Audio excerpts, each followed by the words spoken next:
Namada, namada. Salut, salut. Alors ce coup-ci, je voulais vous... C'est terrible, je commence toujours mes vidéos de la même manière. Non, ça va pas. Alors aujourd'hui, je voulais vous parler de la bande dessinée Zai Zai Zai Zai de Fab Caro, qui est une bande dessinée qui a eu un succès retentissant, c'est le moins qu'on puisse dire, puisqu'il s'est écoulé à plus de 100, voire je crois même près de 150 000 exemplaires.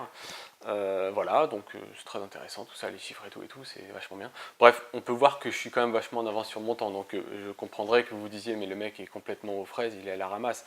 En somme, il débarque comme un atami, en kimono l'ennemi, tas de montanto sur le tatami, et tous les fous, les choux, les oufs, faites pas les fous ici, des six fous, il y en a qu'un, original, Joe Foufou. Incroyable de se dire que cet album a déjà 20 ans, il n'a pas pris une ride, rien, les beats sont toujours impeccables, les rimes incroyables, bref, la musique, tout ça, ça défonce. Jetez-vous sur cet album de Shuriken, il déboîte.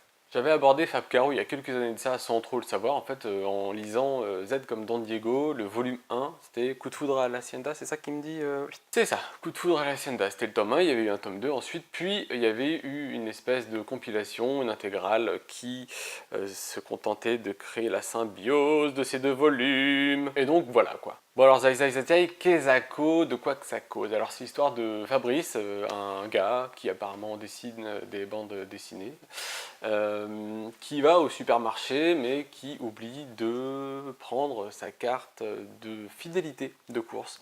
Alors bon, tout de suite on peut se dire oh, quand même vachement tiré par les cheveux, le scénario c'est bon quoi, ça va.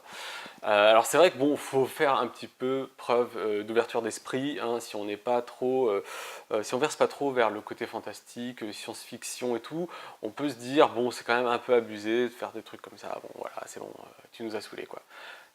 Mais en fait, dès qu'on a dépassé cet écueil, on se rend compte qu'on a un vrai road movie qui part sur les chapeaux de roue, puisque le type se barre comme ça, sans crier gare, sans même finalement emporter son ticket de caisse du magasin, vu que le vigile veut l'appréhender en somme. Donc voilà Fabrice embarqué dans un road movie haletant qui tient la dragée haute au fugitif avec Harrison Ford. Elle était belle, Hélène, quand même. Moi, la voir se faire éclater la tronche avec la boule noire qu'elle avait sur sa table de chevet, ça me rendait toujours un peu triste.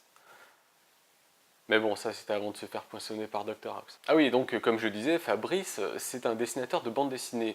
Et ce qui est étrange, c'est que Fab Caro, c'est aussi un dessinateur de bande dessinée. Et une longue investigation m'a amené à poser ces deux identités et à me rendre compte que les deux commençaient par les trois mêmes lettres. Est-ce à dire qu'il faut voir une espèce de parenté entre Fabrice et Fab Caro? Je me posais cette question turlupinante jusqu'à ce qu'hier soir j'apprenne qu'un certain Fabrice Caro venait de publier un roman. Et donc en fait j'avais ma réponse. Est-ce à dire que Fab Caro ait pu d'une façon ou d'une autre effectuer une forme de projection de sa propre identité dans cette œuvre hautement subversive?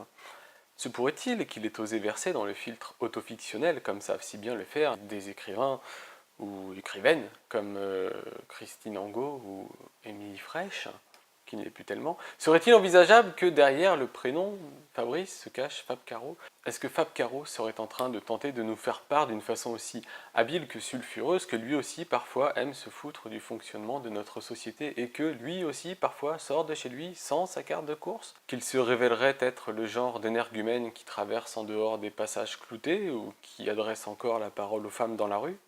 Serait-il désaxé à ce point? On laissera Jacques Pradel mener l'enquête.